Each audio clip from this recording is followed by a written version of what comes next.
warahmatullahi wabarakatuh. Perkenalkan kami dari CGP Angkatan 9 kelas 378A akan melakukan praktek supervisi akademik demonstrasi kontekstual pada modul 2.3. Perkenalkan, saya Wida Ayu Rima Mertika dari SMK Negeri 7 Malang dan rekan saya Yana Purwitaningsih dari SDN Bakalan Kerajaan 1 Kota Malang. Dan saya Fauzia Ardiana dari SDIT Insan Mulia Kota Malang. Selamat menyaksikan, terima kasih.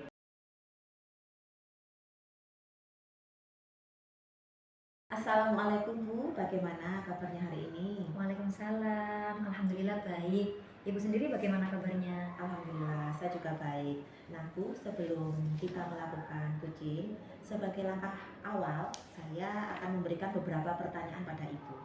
Nah, untuk pertama-tama, saya akan mendiskusikan tentang rubrik penilaian kita hari ini. Pada coaching kita hari ini, coach dan coachee akan saya amati dan nilai sesuai dengan rubrik penilaian, apakah sudah sesuai dengan alur tirta atau belum. Kemudian bagaimana Ibu memberikan pertanyaan berbobot pada coachee dan juga bagaimana coachee tersebut merespon atau menanggapi pertanyaan dari coachnya. Dan jangan lupa ya, disesuaikan dengan prinsip coachingnya. Di antaranya kemitraan, proses kreatif, dan memaksimalkan potensi.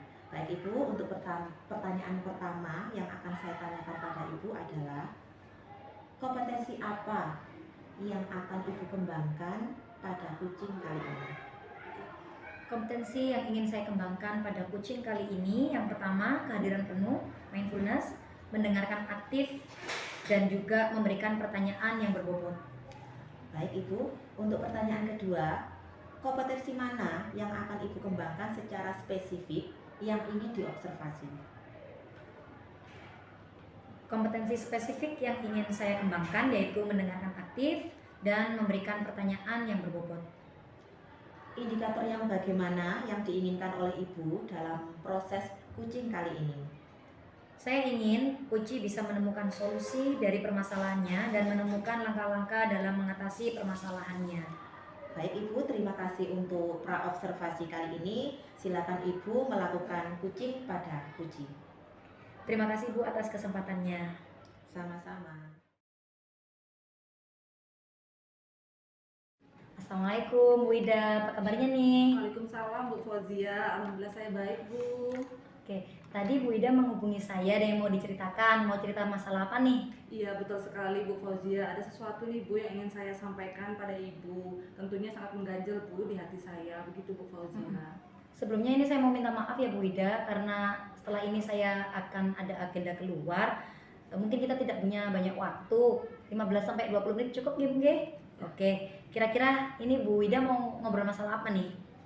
Baik, begini Bu Fauzia, ini terkait dengan rekan guru yang ada di sekolah saya. Kebetulan kan dalam pembelajaran itu beliaunya itu satu kelas itu sama dengan saya gitu mengajarnya, cuma sebelum pelajaran saya ada pelajaran beliau begitu.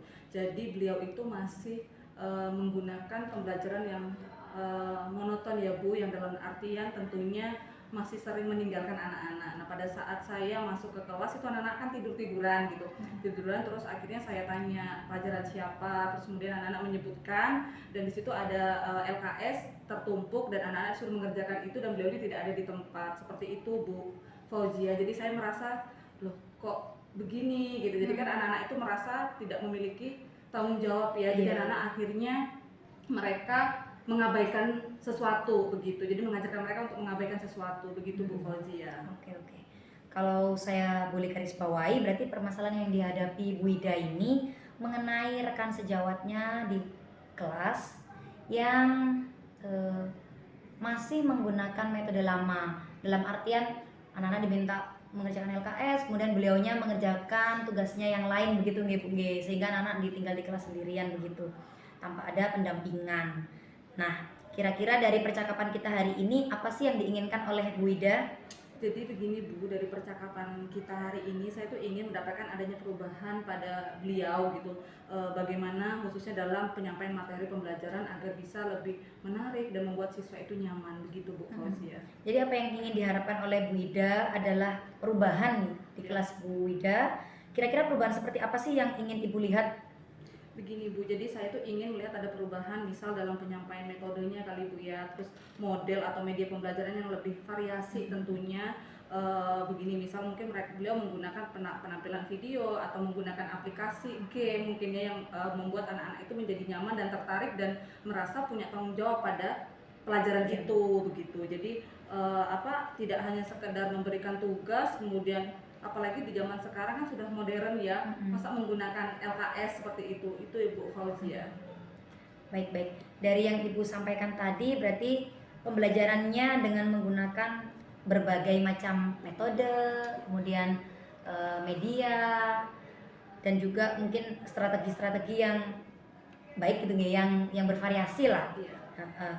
Kalau dikatakan kondisi ideal ada di level 10, saat ini menurut Bu Wida ada di posisi berapa nih di kelasnya Bu Wida nih? Saya sepertinya di sini ya Bu ada di level 5 Bu, karena di sekolah masih ada guru yang menggunakan metode yang perlu ditingkatkan lagi, metode lama yang perlu ditingkatkan agar terlihat adanya perubahan yang lebih bervariatif begitu. Jadi di sekolah itu perlunya pengembangan pembelajaran yang lebih inovatif begitu Bu Fauzia. Masih di level 5 ya Bu? Iya. Nah untuk kondisi saat ini di level 5, kira-kira pada level berapa nih bisa ditingkatkan agar terlihat adanya perubahan yang lebih bervariasi di kelas Ibu Wida? Sepertinya bisa ditingkatkan sampai di level 8 kali ya Bu ya. Karena kalau level tertinggi lagi kayaknya agak sulit Bu, mengingat guru kebanyakan masih guru senior dalam artian itu yang banyak pola pikirnya masih menggunakan metode lama begitu Bu Fauzia. Gitu. Baik dari level 5 ke level 8 gitu. Lalu usaha apa nih yang sudah Ibu lakukan untuk menciptakan perubahan itu di kelas Ibu Wida? Jadi begini Bu, sebenarnya saya itu juga masih memikirkan apa rencana perubahan yang akan saya lakukan ya Bu ya. Tetapi mungkin semacam kegiatan mentoring atau pendampingan ya Bu. Jadi secara individu begitu antara saya dengan rekan saya itu mungkin face to face untuk bisa sharing bagaimana sih cara menciptakan suasana yang nyaman atau memiliki rasa tanggung jawab kepada anak-anak di kelas seperti itu Bu. Bagus sekali tuh Bu rencana Bu Ida. Rencananya mau melakukan pendampingan atau mentoring secara face to face mungkin tatap muka 4 mata begitu ya, 4 mata. Kira-kira selain itu ada nggak Bu strategi lain yang mungkin pernah Bu Ida terapkan di kelas Ibu Ida ini? Jadi begini Bu, kalau bukan dengan mentoring itu mungkin saya akan coba konsultasikan dengan Bapak Kepala Sekolah tentunya. Kebetulan Bapak Kepala Sekolah juga sangat mensupport perubahan untuk yang menuju positif ya Bu ya. Jadi melalui komunitas belajar mungkin MGMP ya tentunya, mungkin MGMP, terus kemudian untuk membuat kegiatan pelatihan yang tujuannya untuk meningkatkan kompetensi guru, khususnya dalam penyampaian materi pembelajaran yang menggunakan metode yang inovatif, yang bervariasi, yang membuat siswa nyaman tentunya. Jadi mereka betah, ya biar mereka betah gitu di kelasnya. Iya.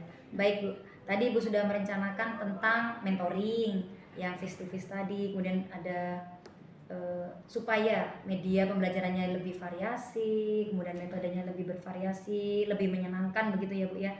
Kira-kira dari yang sudah disebutkan tadi, menurut Bu Wida yang lebih mudah dan paling cepat bisa direalisasikan itu yang mana ya Bu ya? Mentoring sepertinya Bu. Mentoring yang face to face tadi ya. Karena untuk pelatihan ataupun workshop itu perlu persiapan yang matang ya Bu ya. Jadi waktunya juga tidak sebentar. Terus kemudian membutuhkan biaya juga dan harus mencari narasumber yang kompeten.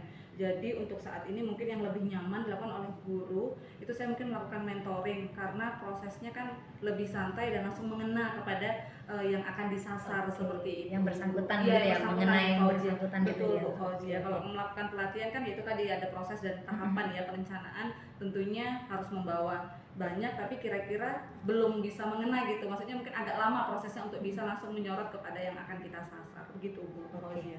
Untuk melakukan kegiatan mentoring ini Bu Ida perlu support apa nih atau bantuan siapa? dan bagaimana bentuk bantuannya seperti apa? Iya, saya mungkin akan membutuhkan bantuan rekan dari sekolah yang ahli dalam IT, Bu, atau menggunakan pembelajaran yang sudah bervariatif. Jadi di sini kan kami ada jurusan multimedia atau DKV atau PSPT ya, yang tentunya notabene rekan sejawat kami ini bisa mengajarkan untuk bisa bagaimana sih menciptakan atau membuat model pembelajaran atau metode pembelajaran ya atau media yang digunakan untuk bisa membuat anak-anak itu merasa senang ditampilkan sesuatu gitu, mungkin yang bergerak-gerak gitu ya. Tentunya kan teman-teman IT bisa membantu. Jadi dari teman-teman IT Bu Fauzia bisa membantu saya seperti itu. Keren sekali tuh idenya Bu Ida. Kira-kira kapan nih bisa kita mulai melakukan kegiatan ini? Insya Allah Bu secepatnya. Saya akan mencoba koordinasi dulu dan kemudian kolaborasi dengan rekan sejawat dan mencoba untuk melakukan kegiatan mentoring ini, begitu Bu Fauzia. Oke Bu Ida, kira-kira dari percakapan kita hari ini apa yang Bu Ida dapatkan?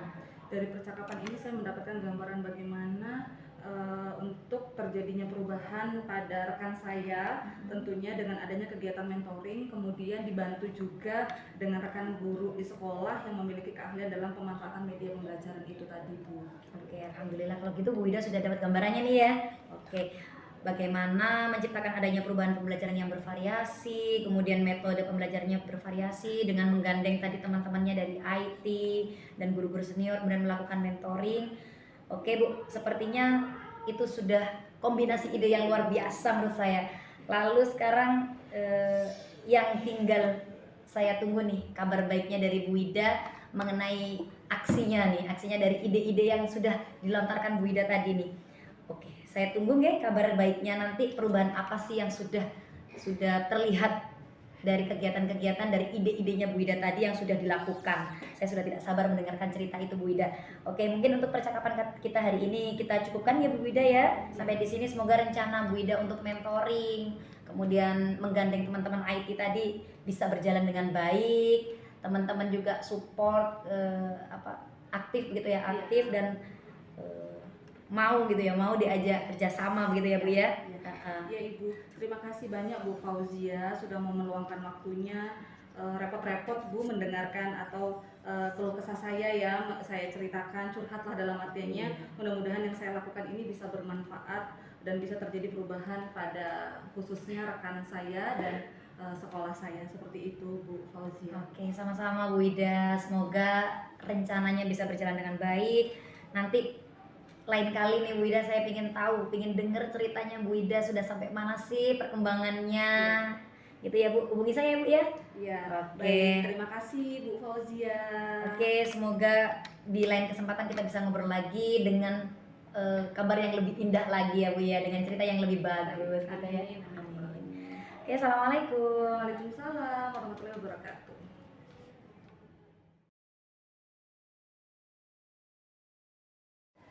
Assalamualaikum Bu. Waalaikumsalam. Ibu tadi telah melakukan kucing ya Bu dengan Bu Ida. Iya. Nah, sebelum penutupan ya Bu, saya akan menanyakan beberapa pertanyaan pasca observasi. Yang pertama, apa saja yang sudah Ibu lakukan pada saat kucing terkait indikator ketercapaian yang diinginkan? Pada coaching ini saya sudah melakukan coaching dengan alur tirta, dengan menanyakan tujuan, identifikasi, rencana aksi, dan tanggung jawab, sehingga alur tersebut bisa menggali coaching untuk menceritakan permasalahan dan menemukan solusi atas permasalahannya. Baik Ibu, menurut saya sebagai observer, tadi proses coaching yang dilakukan Ibu sudah berjalan dengan baik. Dan juga proses alurnya juga sudah sesuai dengan alur tirta. Ibu juga sudah berusaha menggali dengan memberi pertanyaan-pertanyaan kepada Ibu Wida, sehingga Ibu Wida bisa menemukan solusi dari permasalahannya. Dan coaching juga telah dilakukan dengan prinsip coaching. Begini, untuk pertanyaan terakhir ya Bu, sebelum kita tutup, kompetensi apa lagi yang ingin dikembangkan berdasarkan hasil melakukan coaching yang barusan dilakukan? Oke. Kompetensi yang ingin saya lakukan, yang ingin saya tingkatkan, yaitu dengan cara lebih memahami lagi proses tirta sehingga saya nanti dapat melakukan coaching lebih baik lagi ke depannya. Baik Ibu, semoga ke depannya kita bisa melakukan coaching dengan lebih baik lagi. Demikian observasi kita hari ini, semoga bermanfaat bagi kita ya Bu. Saya tutup. Assalamualaikum warahmatullahi wabarakatuh. Waalaikumsalam warahmatullahi wabarakatuh.